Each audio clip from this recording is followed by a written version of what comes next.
Hello everyone, आप सभी का बहुत बहुत स्वागत है। इस वीडियो में आप सभी सीटीपी के कुछ मोस्ट इम्पोर्टेंट क्वेश्चन देखेंगे जो कि हर वर्ष आपके एग्ज़ाम में पूछे जाते हैं और आपके आने वाले एग्ज़ाम के लिए काफ़ी महत्वपूर्ण रहेंगे। यदि आप हमारे चैनल पर नए हैं तो चैनल को सब्सक्राइब कर लीजिए, वीडियो को लाइक और शेयर कर दीजिए।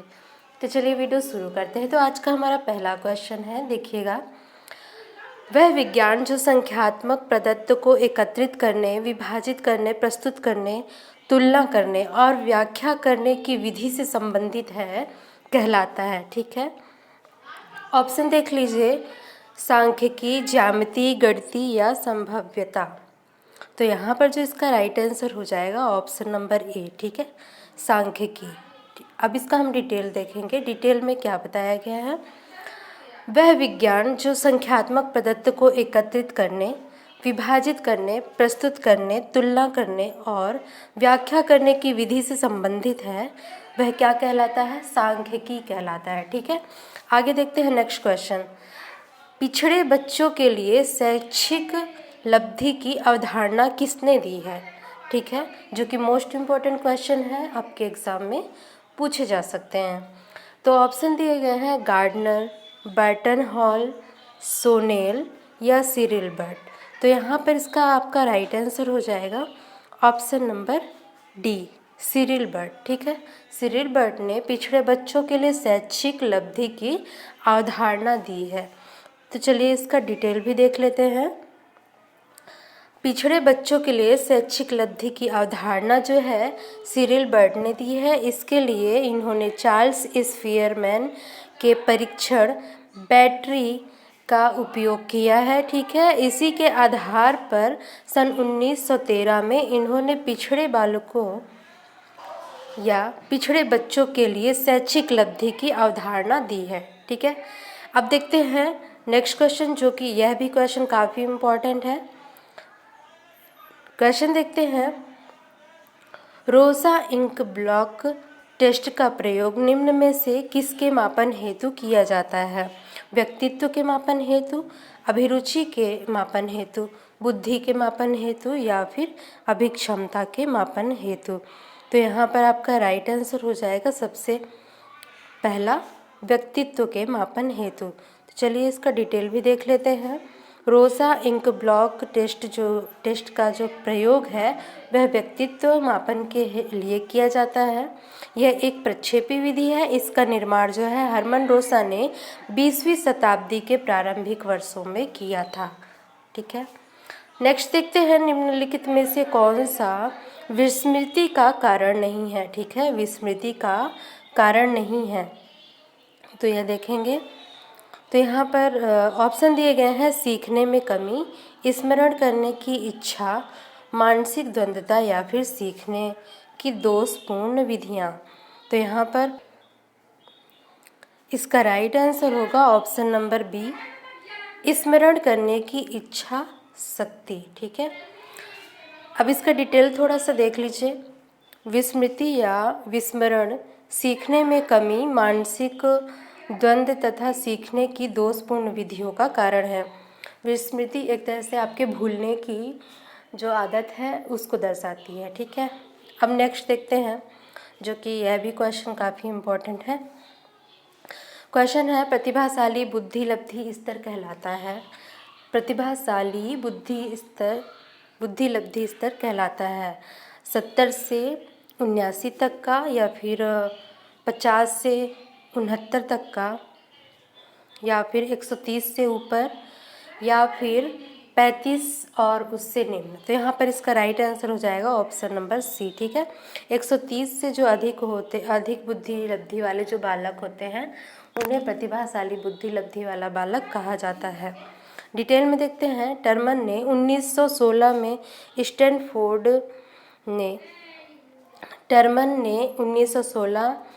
स्टैनफोर्ड के परीक्षण के साथ बुद्धि लब्धि के वितरण की तालिका इस प्रकार तैयार की थी। ठीक है, देखते हैं। बुद्धि लब्धि में प्रतिभाशाली जो बालक होते हैं उनकी बुद्धि लब्धि जो होती है 130 से अधिक होती है, और प्रखर बुद्धि लब्धि वाले जो बालक होते हैं उनकी बुद्धि लब्धि होती है 121 से 130 के मध्य। ठीक है, आगे देखते हैं। तीव्र बुद्धि वाले बालक कहे जाते हैं।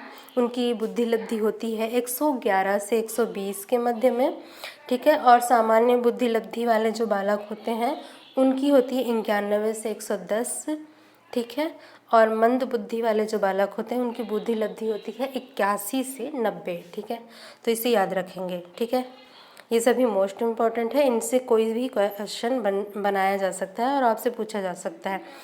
आगे देखते हैं, सूझ या अंतर्दृष्टि के सिद्धांत का प्रतिपादन किसने किया था। सूझ या अंतर्दृष्टि के सिद्धांत का प्रतिपादन किसने किया था।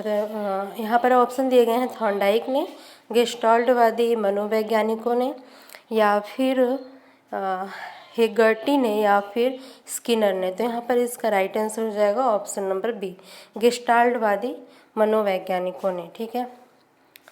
देखते हैं इसका डिटेल। अधिगम से संबंधित सूझ या अंतर्दृष्टि का सिद्धांत जो है, इसका प्रतिपादन जो किया है गेस्टाल्टवादी मनोवैज्ञानिकों ने किया है, जिसमें कि वोल्फगैंग कोहलर तथा कुर्ट कोफक प्रमुख है, ठीक है। इनके नाम याद रखेंगे। सबसे ज़्यादा कोहलर का नाम लिया जाता है, ठीक है, जो कि गेस्टाल्टवादी मनोवैज्ञानिक हैं।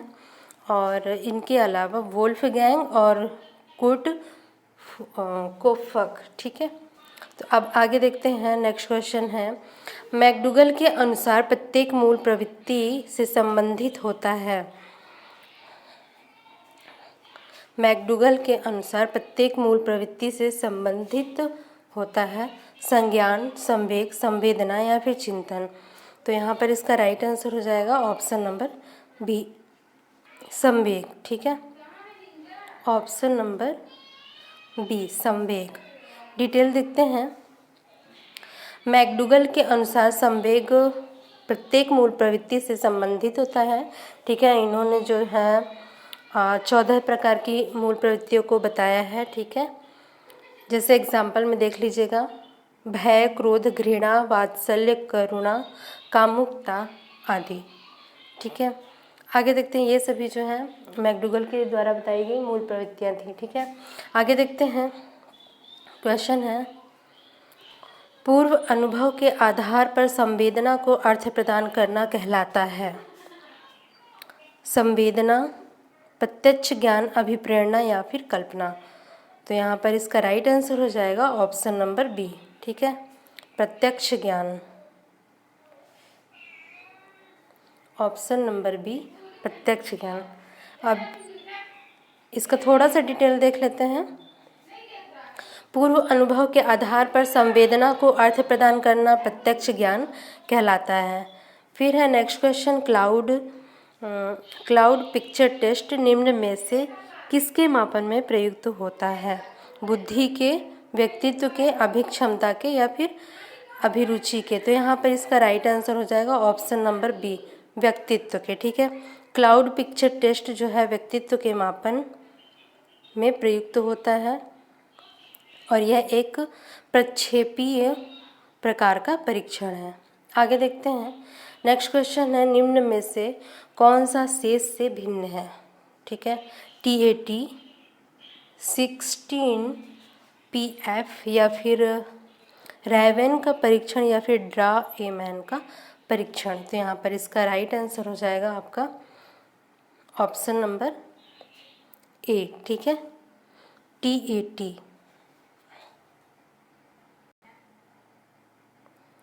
तो यहाँ पर इसका राइट आंसर जो हो जाएगा ऑप्शन नंबर सी होगा, ठीक है। ऑप्शन नंबर सी जो है इसका राइट आंसर हो जाएगा रैवेन का परीक्षण, ठीक है। जैसे कि यहाँ पर दिया गया है, जो आपके उपर्युक्त परीक्षण है TAT, 16 PF और ड्रा एमैन परीक्षण, यह तीनों जो है व्यक्तित्व परीक्षण है, जबकि ये जो है रैवेन परीक्षण जो है अशाब्दिक परीक्षण है, ठीक है। आगे देखते हैं, नेक्स्ट क्वेश्चन है, सूझ या अंतर्दृष्टि के सिद्धांत का प्रतिपादन किसने किया था। यह क्वेश्चन पहले भी हो चुका है, ठीक है। थॉर्नडाइक ने, हेगर्टी ने, गेस्टाल्टवादी मनोवैज्ञानिकों ने या फिर स्किनर ने। तो यहाँ पर इसका राइट आंसर क्या होगा, ऑप्शन नंबर ये थर्ड वाला, ठीक है। टाइपिंग में थोड़ा सा मिस्टेक हुआ है तो इसे ज़्यादा वो नहीं दिखेंगे। यहाँ पर इसका राइट आंसर हो जाएगा गेस्टाल्टवादी मनोवैज्ञानिक, ठीक है। Option number 3। आगे देखते हैं, एल्बर्ट बैंडूरा जो है निम्न में से किससे संबंधित हैं? सामाजिक अधिगम सिद्धांत से, व्यवहारवादी सिद्धांत से, संज्ञानात्मक विकास का सिद्धांत से, या फिर मनोलैंगिक विकास के सिद्धांत से? तो यहाँ पर इसका राइट आंसर होगा ऑप्शन नंबर ए, सामाजिक अधिगम के सिद्धांत से। थोड़ा सा डिटेल देखते हैं। एल्बर्ट बैंडूरा जो है सामाजिक अधिगम के सिद्धांत से संबंधित हैं। बैंडूरा तथा वाल्टर ने इस सिद्धांत को 1963 में प्रतिपादित किया था। ठीक है, नेक्स्ट क्वेश्चन है, अधिगम वक्र में पठार बनता है परिपक्वता के कारण, अभिप्रेरणा के कारण, थकान के कारण, या फिर अभिरुचि के कारण? तो यहाँ पर इसका राइट आंसर हो जाएगा ऑप्शन नंबर सी, थकान के कारण। डिटेल देख लेते हैं। सीखने की गति हमेशा एक तरह से नहीं रहती है। सीखने की गति में कभी तीव्रता तो कभी मंदता होती रहती है। इसका मुख्य कारण है थकान। ठीक है, थकान के कारण जब अधिगम में अवरोध उत्पन्न होता है तो अधिगम जो है रेखा चित्र में प्रदर्शित करने पर जो है पठार जो बनता है, पठार जैसी जो अवस्था बनती है। ठीक है, आगे देखते हैं। नेक्स्ट क्वेश्चन है, दर्पण चित्र परीक्षण किसको मापने हेतु प्रयुक्त होता है? अधिगम की गति को, सृजनात्मकता, या फिर अधिगम अंतरण, या फिर अभिरुचि? तो यहाँ पर इसका राइट आंसर हो जाएगा आपका ऑप्शन नंबर बी। ठीक है, यहाँ पर दिया गया है डिटेल में।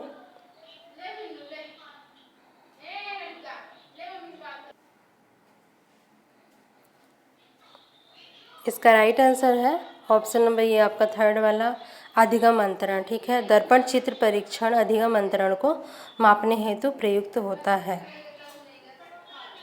नेक्स्ट क्वेश्चन है, TAT का उद्देश्य निम्न में से किसका मापन है? बौद्धिक क्षमता का, अभिक्षमता का, अभिवृत्ति का, या फिर मूल्य का?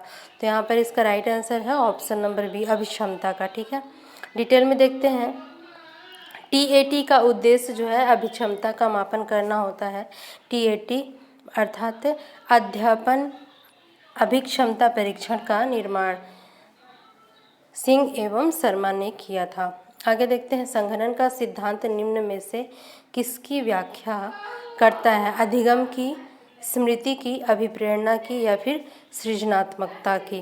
तो यहाँ पर इसका राइट आंसर हो जाएगा ऑप्शन नंबर बी, स्मृति की। डिटेल में देखते हैं, संघनन का सिद्धांत जो है स्मृति से संबंधित है और यह मस्तिष्क में सूचनाओं के संचयन से संबंधित है। नेक्स्ट क्वेश्चन देखते हैं, निम्न में से कौन सी शिक्षा मनोविज्ञान की सर्वाधिक व्यक्तिनिष्ठ विधि है? अंतर्दर्शन, बहिर्दर्शन, अवलोकन, या फिर प्रायोगिकीकरण? तो यहाँ पर इसका राइट आंसर होगा ऑप्शन नंबर ए, अंतर्दर्शन जो है आपकी शिक्षा मनोविज्ञान की सर्वाधिक व्यक्तिनिष्ठ विधि है। ठीक है, याद रखेंगे। अब इसका डिटेल देखते हैं। शिक्षा मनोविज्ञान की सर्वाधिक व्यक्तिनिष्ठ विधि जो है अंतर्दर्शन विधि है और इसमें जो है विद्यार्थी या व्यक्ति के जीवन का इतिहास जानकर निष्कर्ष निकाला जाता है। ठीक है, आगे देखते हैं। नेक्स्ट क्वेश्चन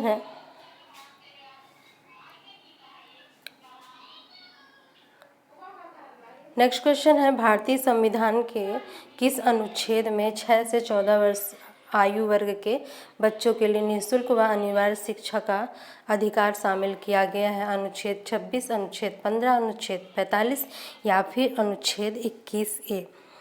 तो यह मोस्ट इम्पॉर्टेंट क्वेश्चन है, तो आपका ये यहाँ पर राइट आंसर होगा ऑप्शन नंबर डी, अनुच्छेद 21A। ठीक है, यहाँ पर डिटेल दिया गया है। भारतीय संविधान के अनुच्छेद 21A में 6 से 14 आयु वर्ग के बच्चों के लिए निःशुल्क व अनिवार्य शिक्षा का अधिकार जो है शामिल किया गया है। नेक्स्ट क्वेश्चन है, क्रेस्मर ने व्यक्तित्व को निम्न में से किस प्रमुख प्रकार में वर्गीकृत किया है?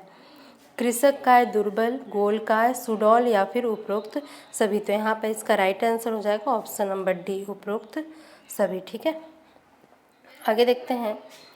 थोड़ा सा डिटेल है। क्रेस्मर ने शारीरिक रचना की दृष्टि में व्यक्तित्व को 3 भागों में विभक्त किया है। लंबकाय जिसे कि कृत्स्काय भी कहते हैं, और सुडौलकाय जिसे पुष्टकाय भी कहते हैं, गोलाकाय जिसे कि स्थूलकाय भी कहा जाता है। तो फ्रेंड्स, इस वीडियो में सिर्फ इतना ही। वीडियो अच्छी लगी हो तो वीडियो को लाइक कीजिएगा, शेयर कीजिएगा, चैनल को सब्सक्राइब कीजिएगा। मिलते हैं अगली वीडियो में।